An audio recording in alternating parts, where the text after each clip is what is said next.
First, I wanted to thank everybody here at the library for inviting me to have this conversation with y'all. I think we can all agree, whether it was from the comment that we just heard from Jay Rockefeller 2 years ago, or whether right now we are consistently in a racial moment in this country, whether it's been about police brutality, whether it's been about Cam Newton, whether it's about a lot of different things.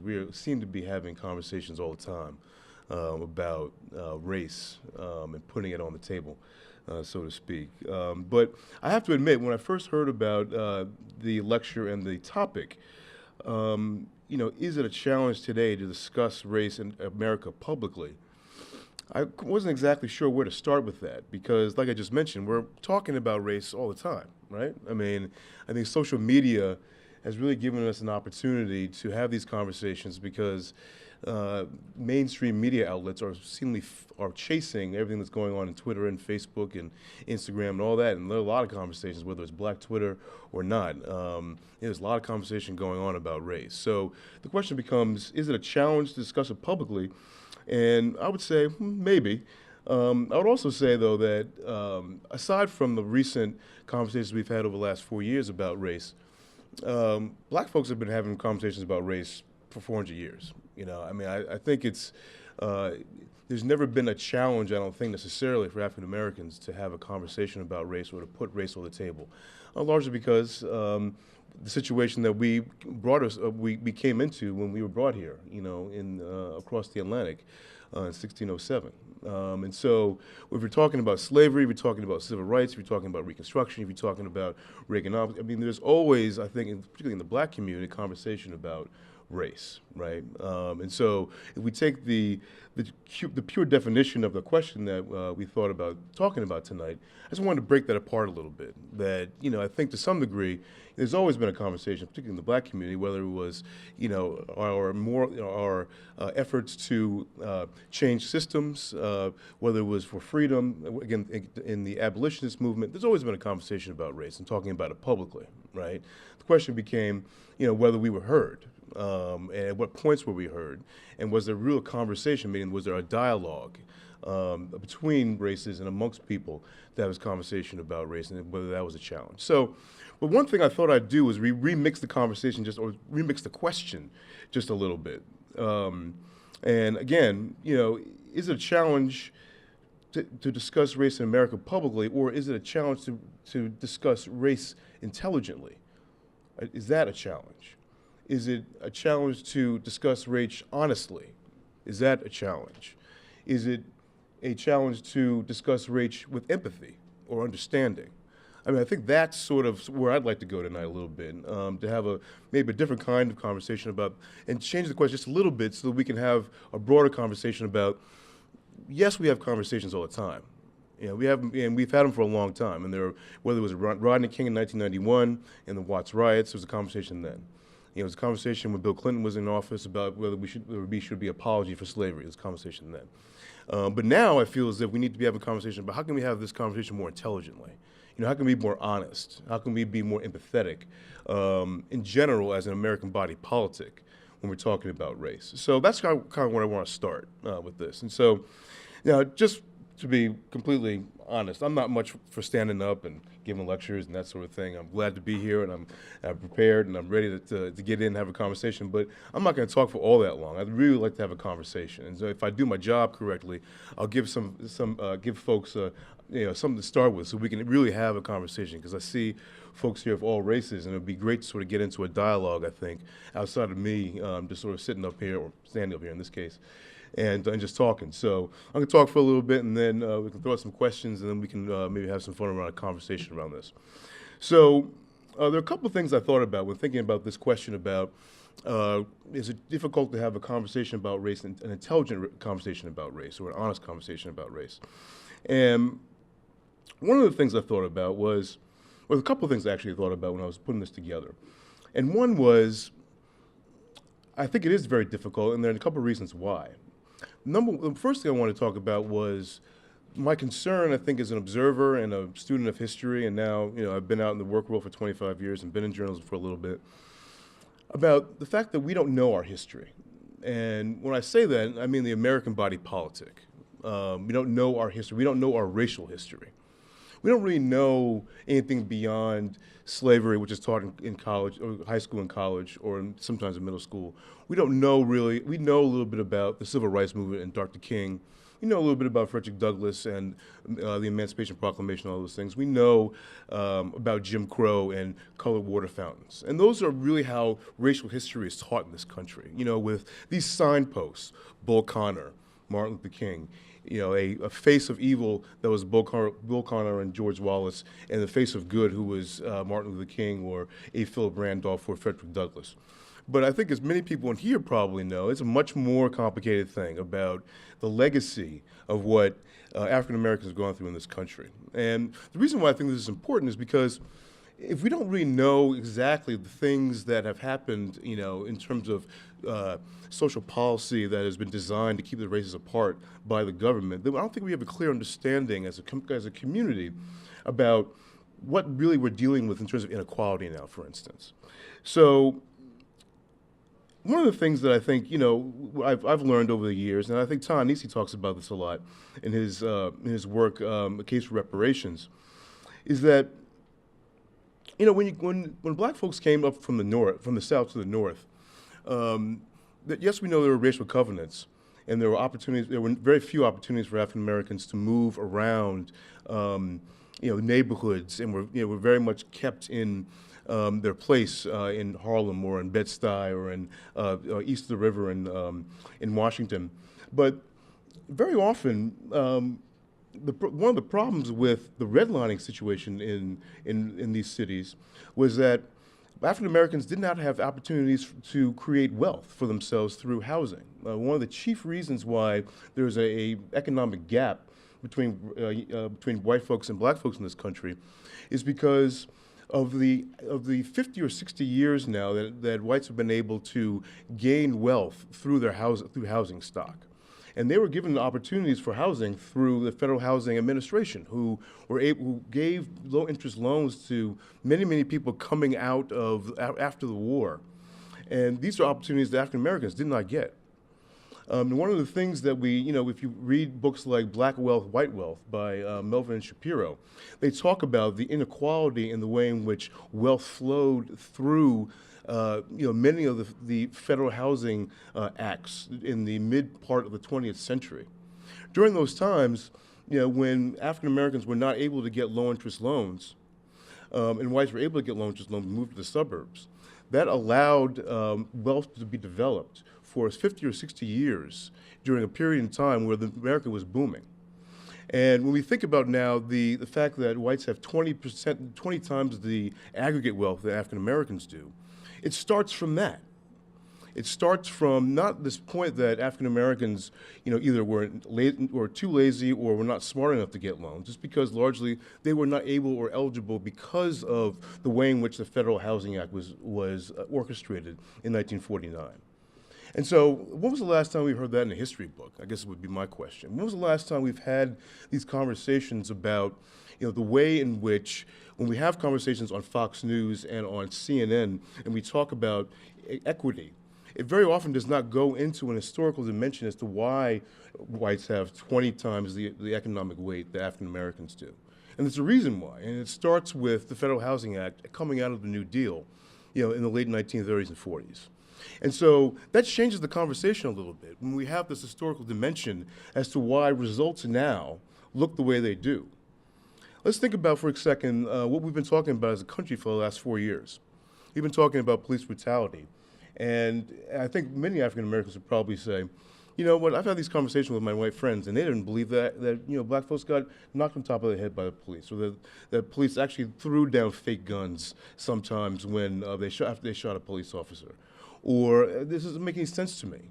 Well, then Walter Scott happened, and Walter Scott was shot in the back, and then there was evidence on film that the police officer put a gun right next to the body as a plant gun.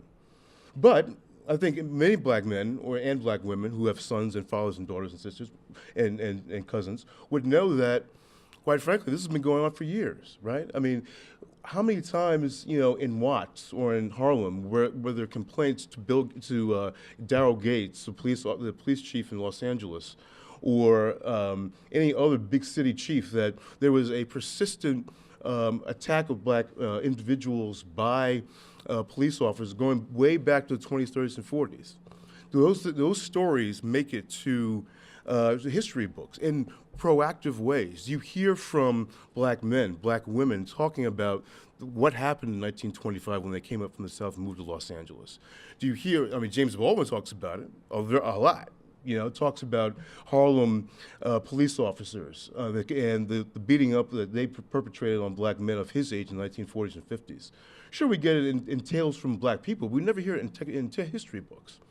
Now imagine that conversation was part of our body politic as young people learning about this sort of thing in 8th grade, 9th grade. Everybody learning about it in 8th grade, 9th grade, 10th grade, 11th grade. Will we have the same conversation around Trayvon Martin and Walter Scott and Michael Brown if there's this huge understanding, because we've learned it through history, that the interaction between black men in particular and cops has always been fraught with violence? That particularly when African Americans moved up from the South or moved west to San Francisco, Oakland, and Los Angeles, that there was always tension, and this tension was meted out consistently. But somehow this is missed in our body politic today.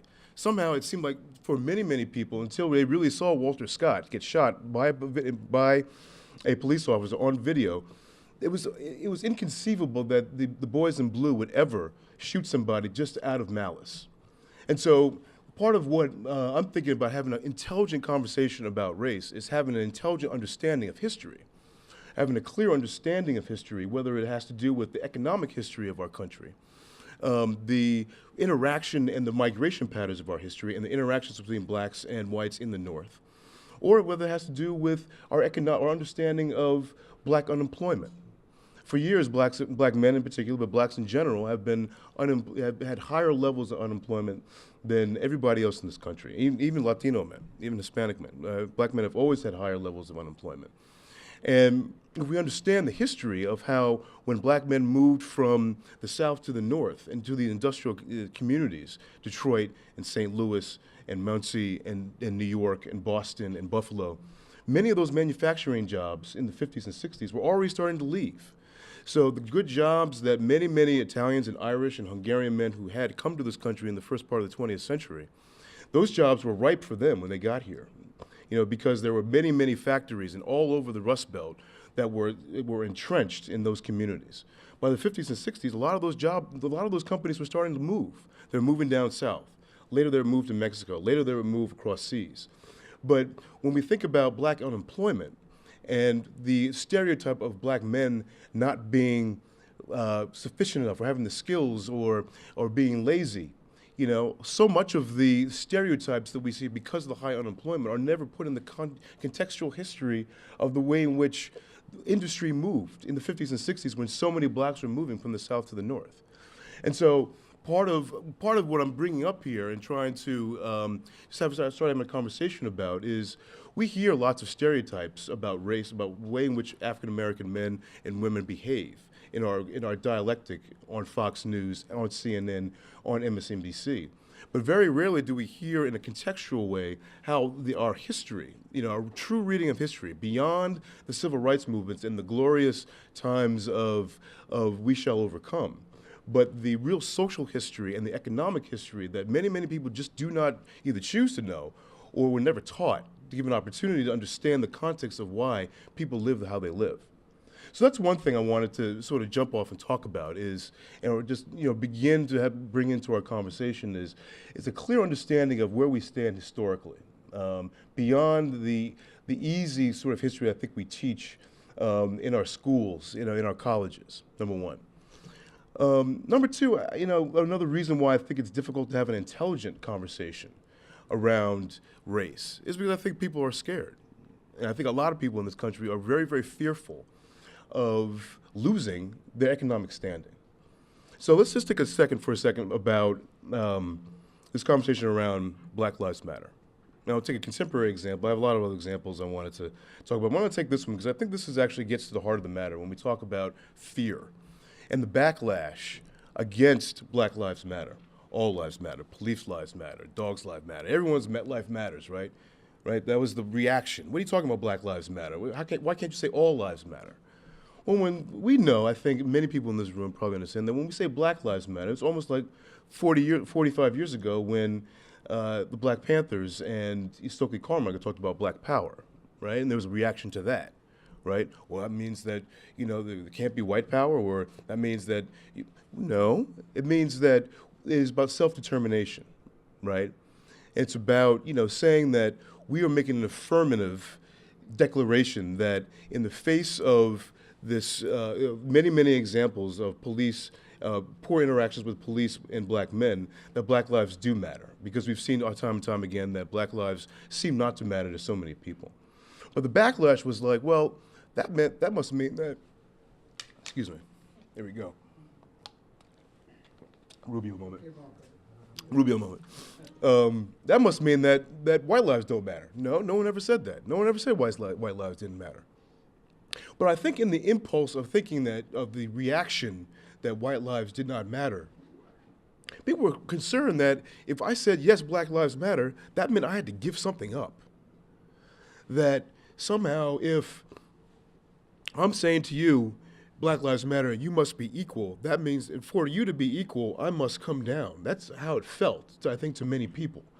Is that, and that gets to fear, to some degree, that fear that if I somehow am treating everybody equitably, that somehow my position as someone who has had power for many, many years, either economic power or social currency, that I have to give something up in order for you to come and be at my level.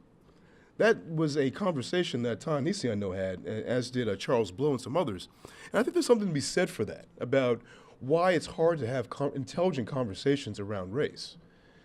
Because when you are concerned that by giving someone else a sense of equity, you somehow are losing part of your humanity or your sense of standing, or that somehow your economic standing, is going to be given up, then of course you're not going to have a true conversation about race. Of course you're not going to have a clear and honest conversation about what makes you afraid. Because what makes you afraid may be even too hard for you to acknowledge or to admit to. And so I think when we're talking about an intelligent conversation about race, we have to think about think clearly about, are we willing to be uncomfortable? Everybody, that is. Is everybody willing to be uncomfortable around, saying, for example, hey, look, we actually, as a black community, do need to look at some things here. It doesn't mean that the structural inequalities that we have, been, quote unquote, victims to are not real, but that perhaps we do need to look at some things in our community in order to be able to say, you know what, I'm not even going to get into a conversation about pulling up pants and respectability politics.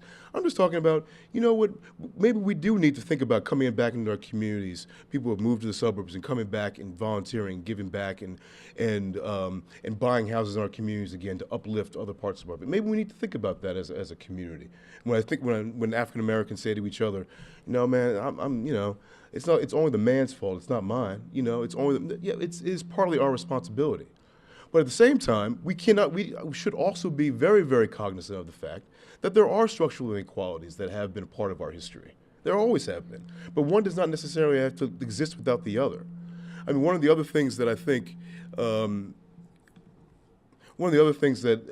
come up, in our conversations about race is that, and our politics, our conversations about a lot of things, is that they're binary conversations very often. It's one or the other. It's yes or no. It's black or white. You see it on CNN. You see it on Crossfire. You see it on Fox News. And that's because of the commercialism that comes along with the mainstream media. I mean, everyone's looking for conflict, looking for horse race, conversations. We want easy answers very often in our conversations where we have easy answers and someone has to be right or someone has to be wrong. And there's very little nuance in the middle. Very often in our conversation about race or about politics or anything. But what I'm saying here is everybody has to feel uncomfortable, whites, blacks, Latinos, Asians, Native Americans, about what the full nature of our responsibility as a body politic is. It starts with understanding where we all come from. I think, and being in communities and understanding context for how people have come to be where they are.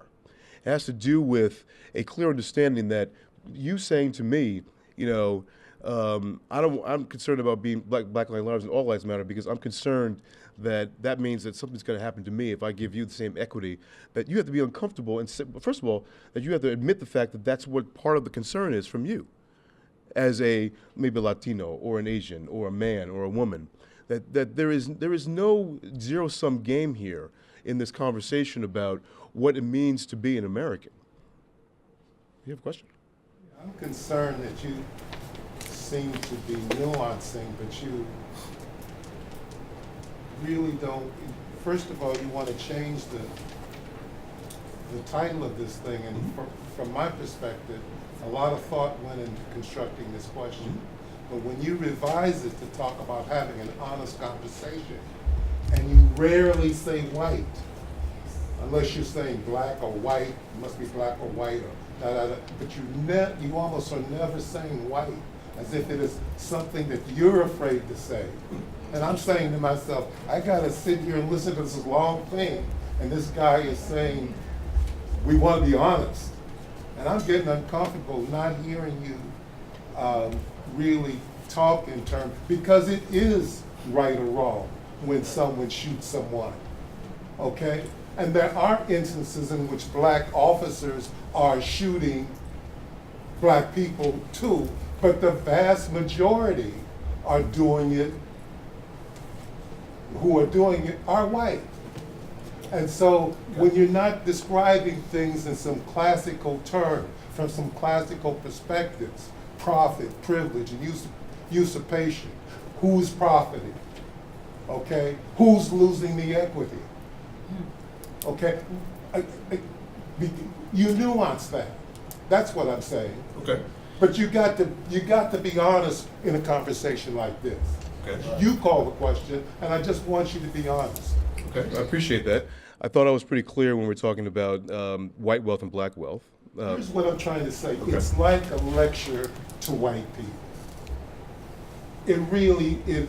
I mean, and I know you need to do that because in a lot of circles, you're probably the only one, and they need to hear certain kind of things.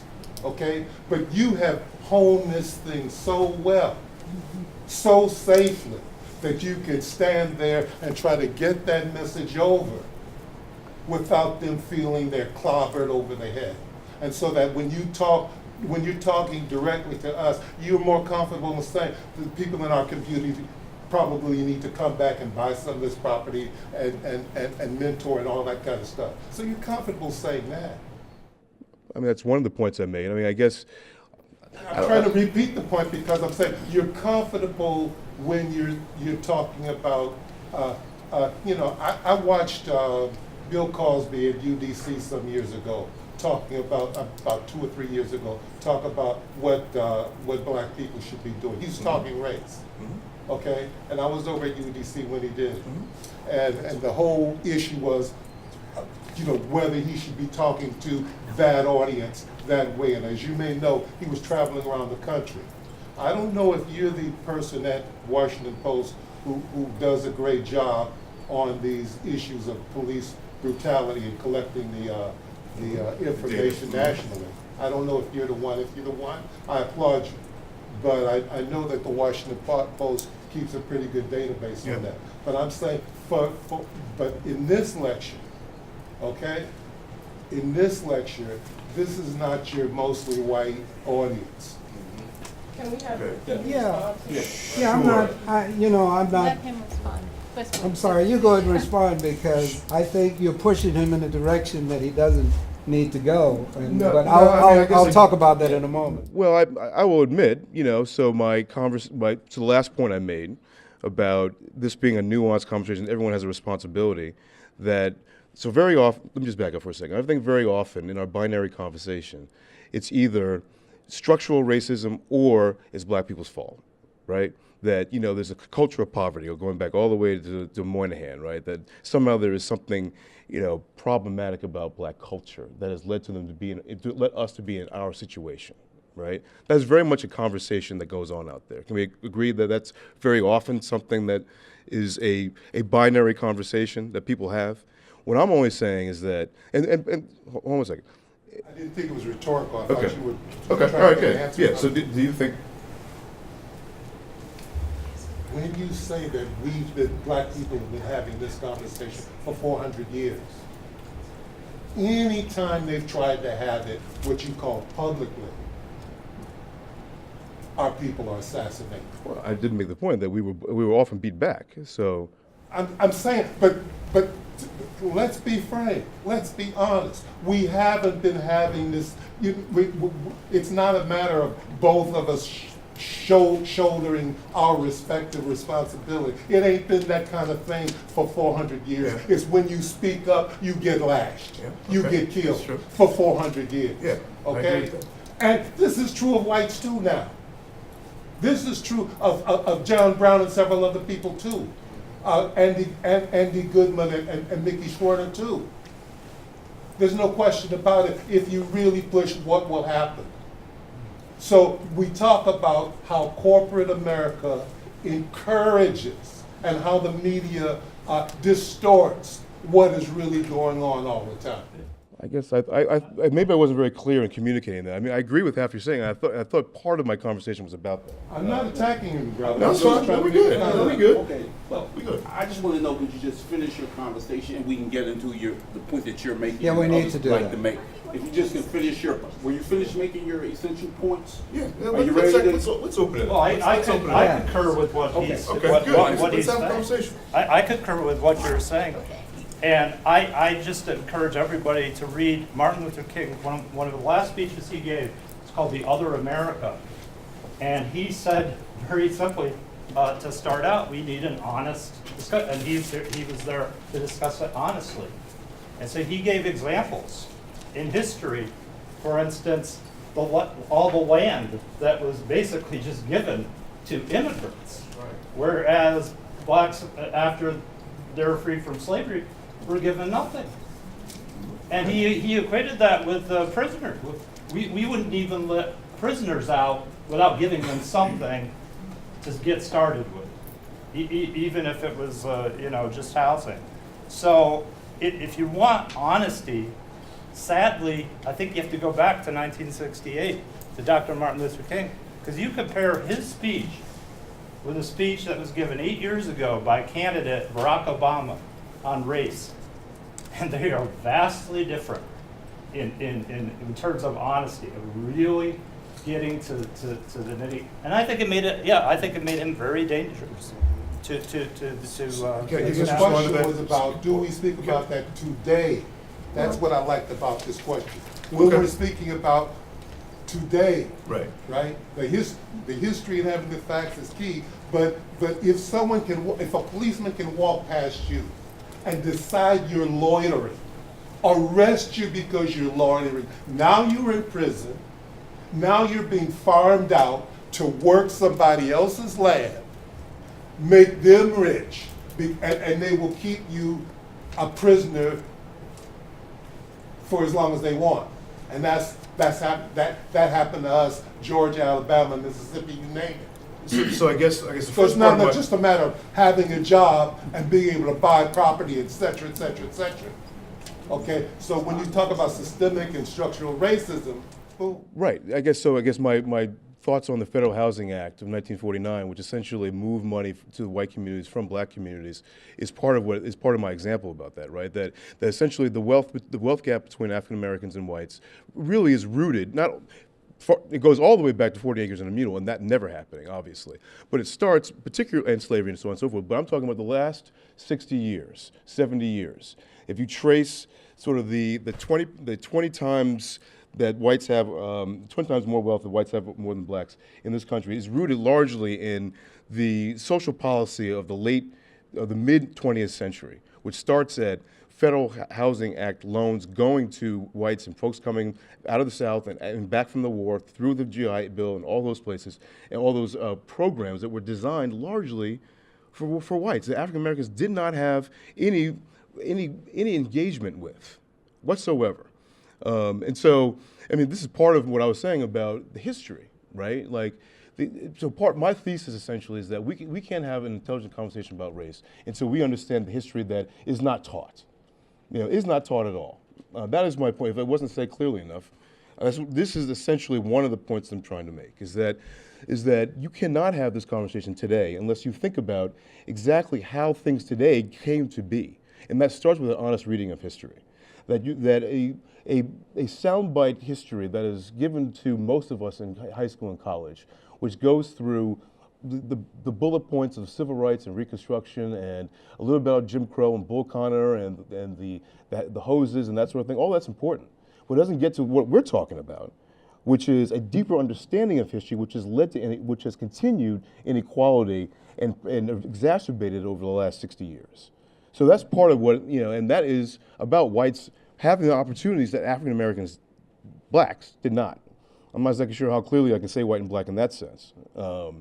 And when it comes to understanding about, and just taking an example of police brutality and this conversation that we've had, which I think has been superficial, about trying to convince most of white America that this has been going on in cities for dozens of years. They don't understand that very often because it's not taught in history. It's not taught that black men and black women, particularly black men, were knocked on top of their head as soon as they got to Los Angeles and thrown in the paddy wagon and taken down to jail. I mean, I'm not exactly sure, that's one of the things I mentioned, but so I appreciate the pushback.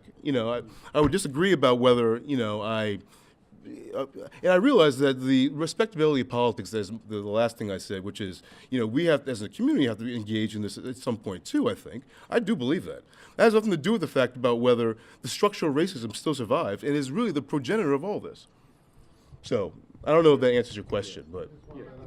Yeah. Okay. Thank you. You Hi. have a question? Go ahead. Yeah, so I too was intrigued by the title of your talk, and I think that what you're saying, so my question is, who is the we that you're talking about? Can we have that discussion? Because I find in churches and the Girl Scouts and the Citizens Association meetings and in our coffee shops, we are willing to talk, and we may struggle and have things that go wrong, but regular people actually want to improve society. But the we that I think that you're a part of is the media and politics. Yeah.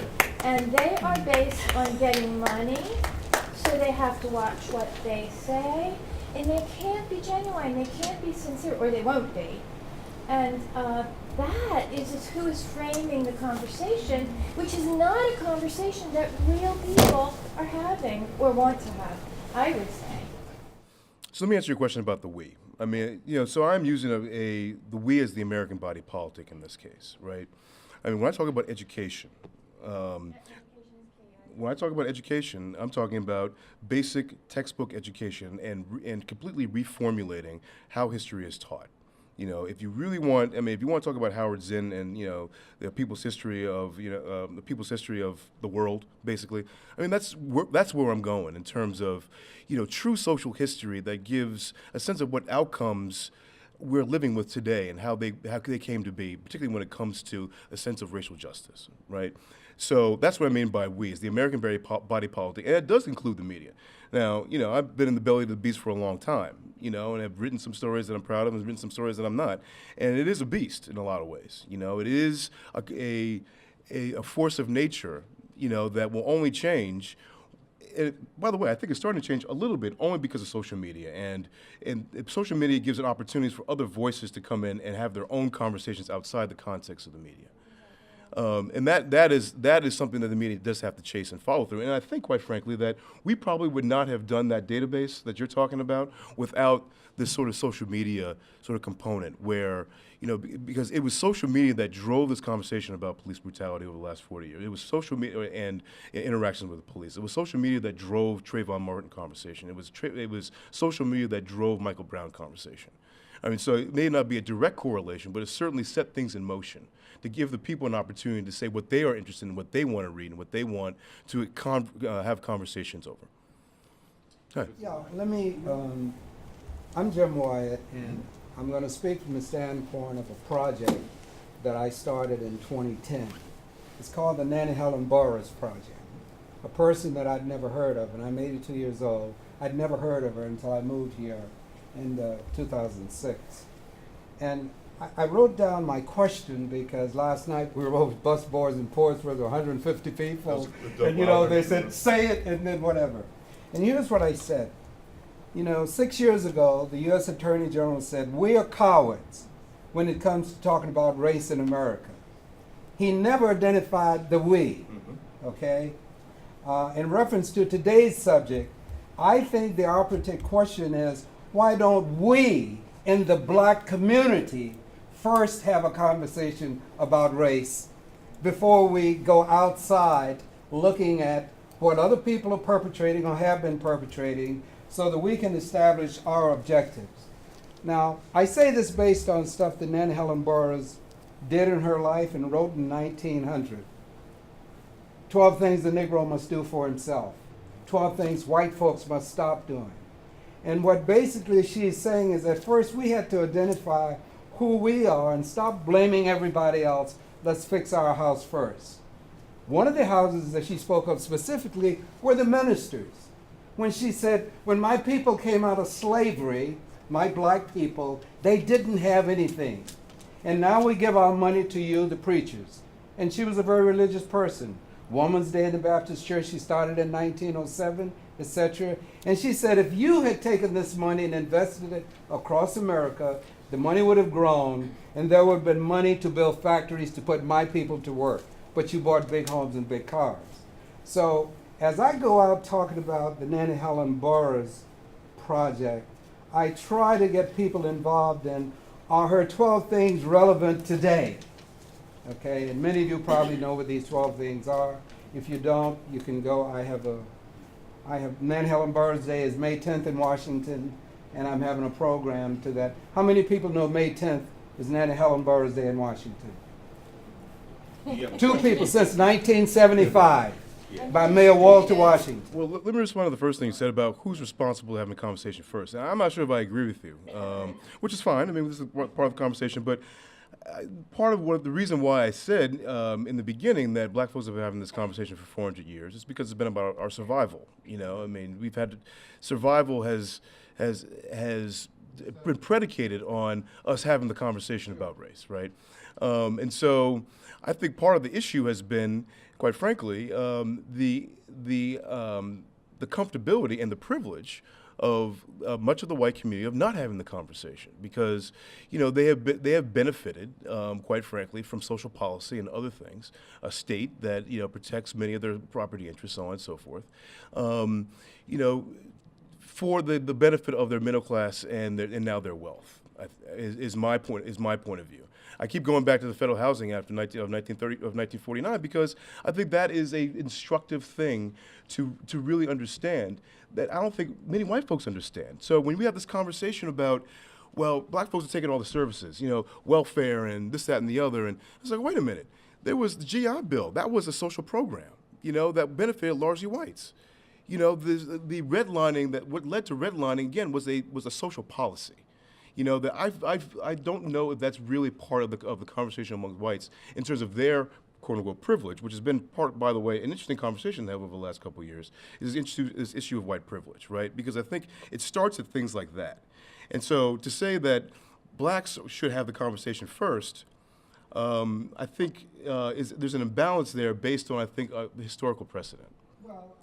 May I Go jump right ahead, in? Lisa, So please. I'm actually the outreach coordinator for the Nanny Helen Burroughs Project, and I got involved because I heard a presentation that Colonel Wyatt did.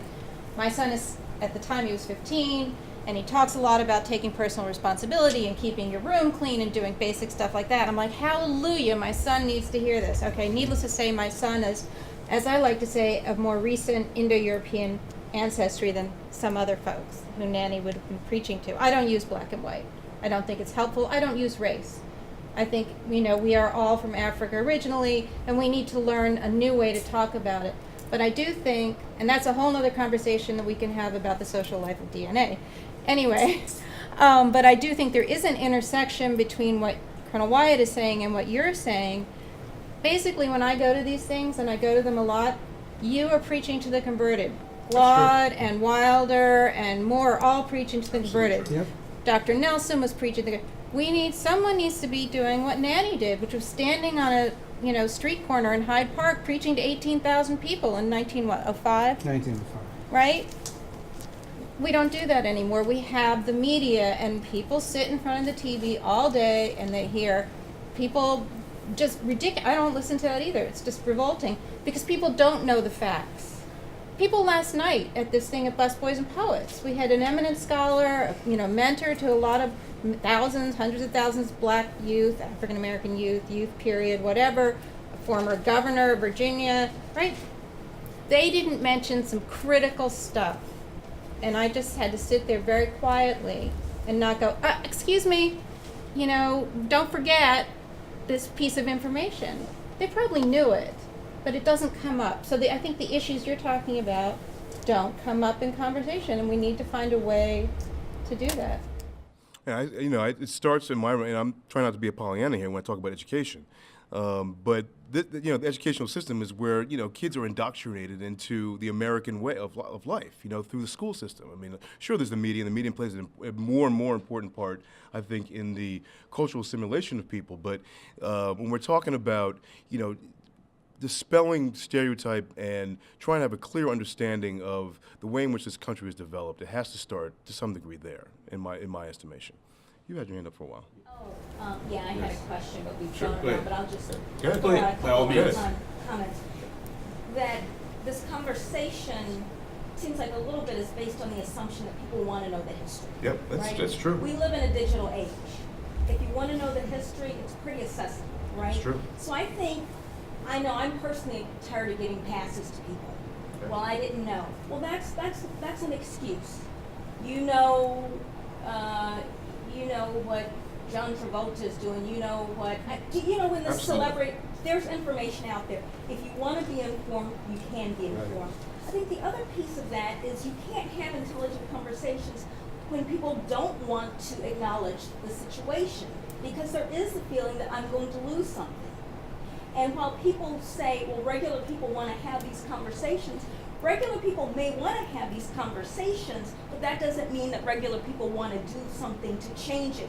And those are two different things. It's one thing that you and I have a conversation, great, you go back to your home and all of the benefits and the privileges you receive as being a white person in this country, and I go back to being an African American woman and corporate American, all that means. So to me, having a conversation is one thing, having a conversation that leads to some meaningful change, and being that person who is not of color to say, hey, this is wrong, we need to change this, that's a wholly different conversation, and I don't see that happening. To me, exhibit number one is diversity and inclusion programs in corporate America. I mean, how many billions of dollars do you have to spend to get people of color into management leadership positions, right? So that's one piece. The other piece, I just want to respond to her comment, which, and maybe this is a personal thing, this thing, I don't see race. Well, I see a lot of people where race doesn't define them say that. I live in a colorblind society, we're great. When people see me, they see a black woman, and I want them to see this proud black African American woman. So I don't want it to be colorblind. I don't think race has to be a bad thing, but sometimes I hear people say that when it doesn't impact. Let me just clarify. I will use any shade you want for you, for me. I'm kind of a sallow yellow. But I don't want to use the term race because I don't think it's helpful because it has such a negative social connotation now. I don't know what the correct term is. Right. I'm just saying yeah. that I can't take away that when people see me, they see a black woman. Actually, one of so the- they yeah. do see race. Actually, I mean, what- you can call it whatever you want. You can call me purple, but when they see me, they see a black woman and Actually- all that comes with it. What Wes Moore said last night was one of the things that I really could appreciate was he said it's not post-racial that we're working towards, post-racist. That really resonated for me. So I mean, those are just. What, My name is Christopher Cherry. So we can hear you. You hear me? Come up so we can hear you. My name is Christopher Cherry, and I want to say thank you for bringing this discussion to an open forum. The lady took my answer right out of my mouth. We live in a brand new world. The world I grew up in doesn't exist anymore. We live in a brand new technological world.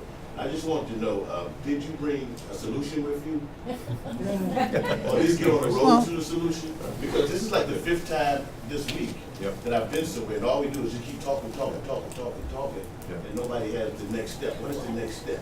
I think that is the first step is to discuss it. Yeah. Once you start discussing it, then that brings it out, and then that creates a solution. There is no cut and dry solution. Or at least a What- brainstorming. What I say when I go out to talk about Nanny Helen Burroughs is, I said, a first step is, are her views relevant today? And you know what the 12 things are that she wrote? And when we sit down and talk about those, some very interesting stuff comes out.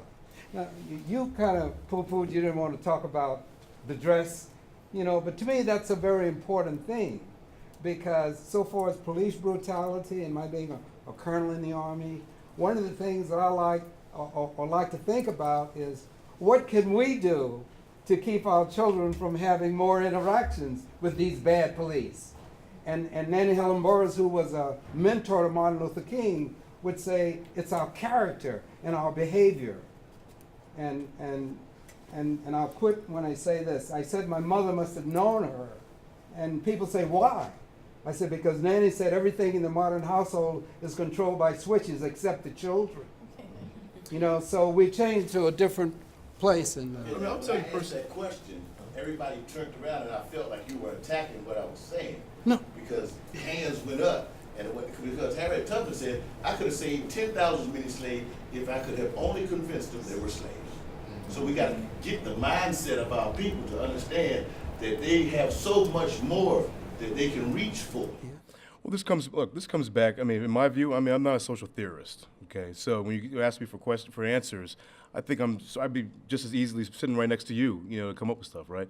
So, but I do think, I mean, I am not an educator, but I do believe that is one way to handle some of this, right? Because we whitewash history in this country, simple and plain. I mean, I'm sure you guys have seen on Facebook, you know, textbooks that have like call slaves workers and things like that. I mean, we whitewash history in this country, simple and plain. We allow So, politicians to okay, do that. okay, fair. All right. My next point is now I'm nonpartisan here, but I think what we're seeing, at least on this issue, I think what we're seeing with Bernie Sanders and Ta-Nehisi Coates coming out in favor of Bernie Sanders today, I think you are seeing some concern around these issues coming up through Sanders. I mean, some people who are concerned about, you know, so people may like Obama as a person, I'm concerned about his policies as being a little bit too center-right or in the middle, but I think what you're seeing is a welling up of concern, at least from the left, on traditional Democratic politics in that regard. So to the answer, wait, hold on a second. It's not enough. We have to force the issue. We have to push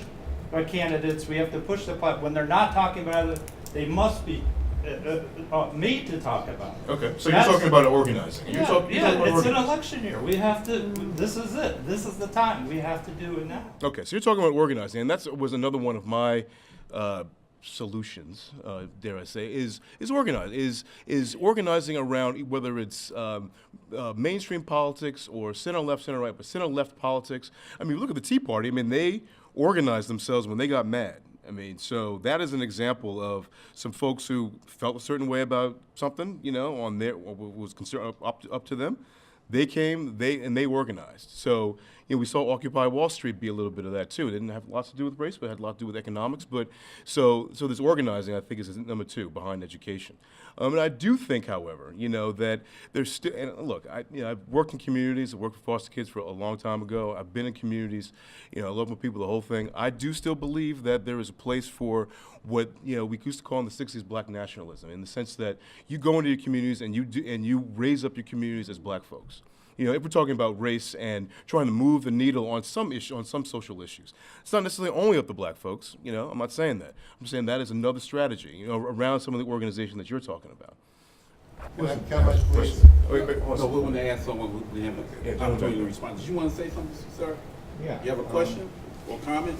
Yeah. Okay, let's hear it. My question, comment, whatever.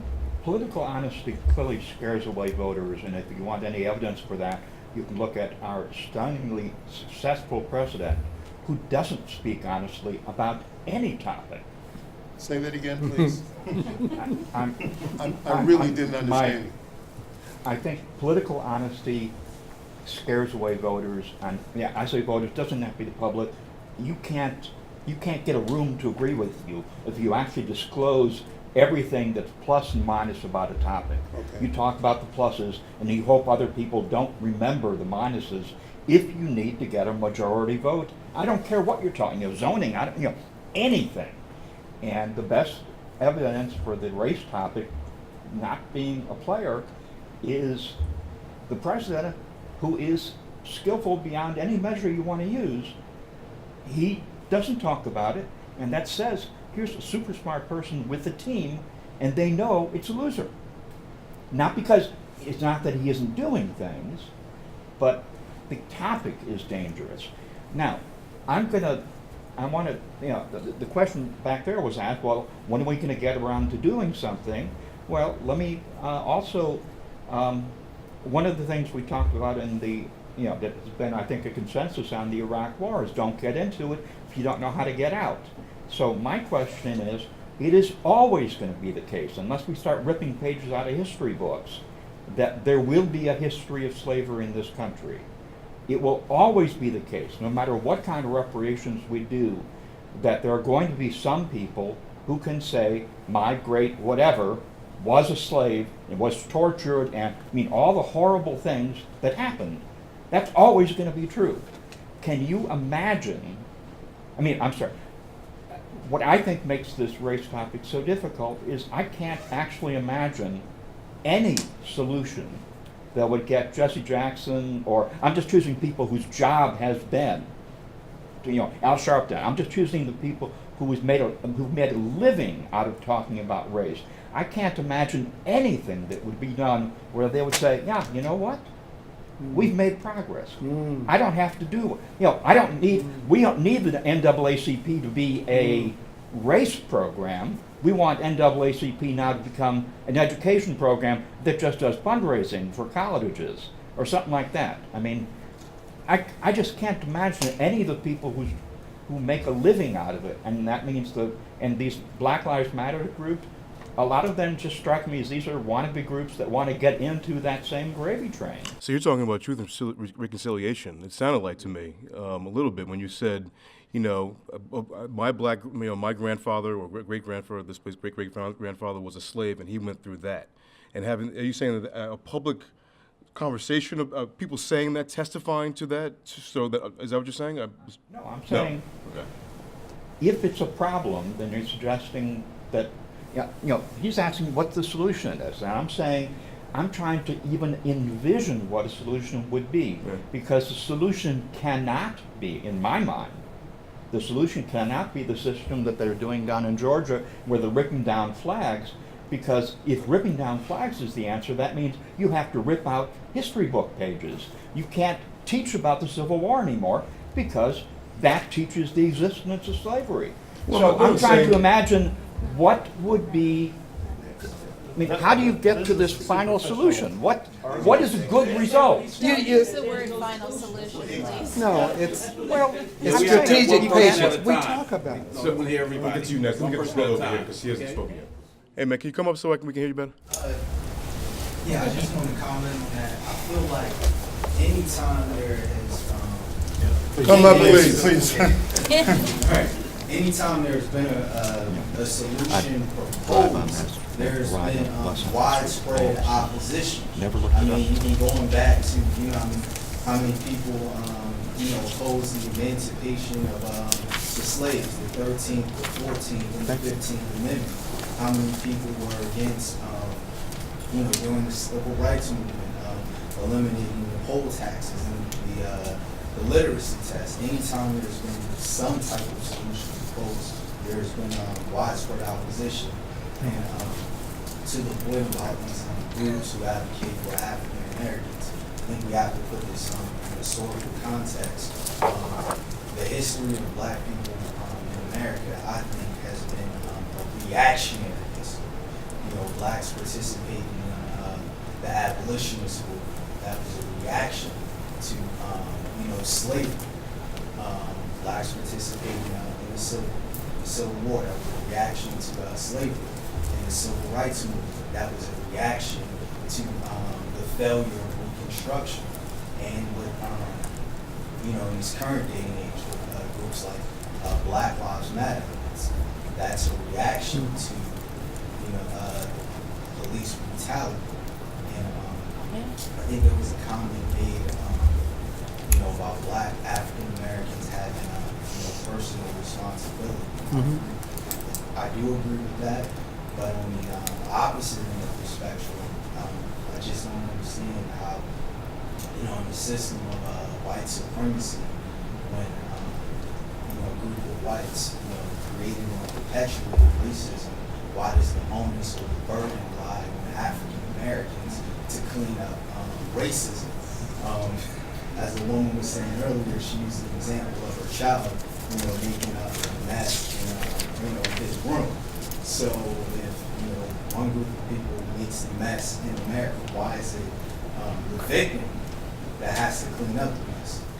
So a couple things about that. I mean, I think number one, so I agree that, I mean, we're sort of saying the same thing to some degree with the history piece of things, right? Like, whether, I'm not sure if I completely agree that Black history is, or our experience here is completely reactionary. I wouldn't necessarily agree with that. I would argue that that's taught that way, actually, and that if it was taught correctly, it would be actually it would be a dialectic between progressive and reactive. You know, I mean, that would be my point of view on just that particular piece. Because there's always been constant foment. You know, it gets attention, you know, every once in a while. You know, we can say that this is a reactionary moment now, but there have been people struggling, you know, in between, say, Rodney King and now. You know, I mean, so I think it's a little, I wouldn't completely agree that it's only reactionary.